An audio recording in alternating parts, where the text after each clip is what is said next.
लेकिन जिस समाज में हम लोग पैदा हुए उस समाज के महापुरुष का नाम कोई लेना नहीं जानता था।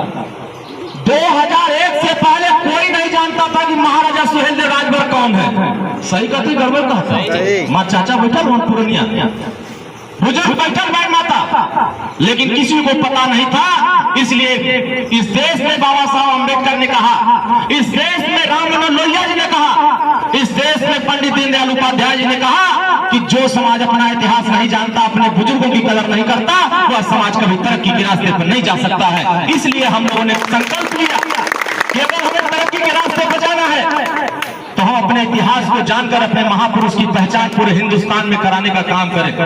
इस देश के राष्ट्र के रक्षक थे, इस देश की संस्कृति को बचाने में सहयोग किए, भारत की रक्षा किए। जब विदेशी आक्रांता भारत पर चढ़ाई कर रहा था भारत को लूटने के लिए, तो सारे राजा धाराशायी होते चले जा रहे थे। जब बहराइच के किनारे पहुंचा विदेशी आक्रांता, तो महाराजा सुहेलदेव राजभर ने उसको गुटला नदी किनारे धाराशायी करने का काम किया, इस राष्ट्र को बचाने का काम किया।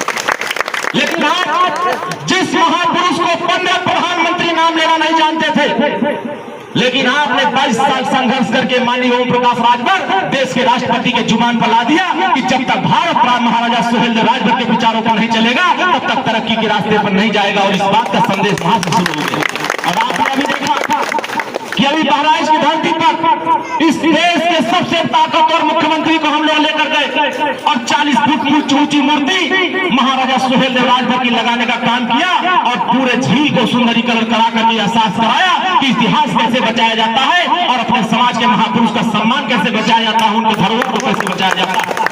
और आज पूरे हिंदुस्तान में जब हम लोग चर्चा करते हैं, सारे राजनीतिक दल इस देश में जब चर्चा करते हैं, आप उठा करके देखो, क्या कभी दूसरे दलों के मंच पर जाकर देखो, क्या कभी महाराजा सुहेलदेव राजभर की फोटो लगाते हैं? क्या कभी उनके जुबान से बोलने का काम करते हैं? जब चुनाव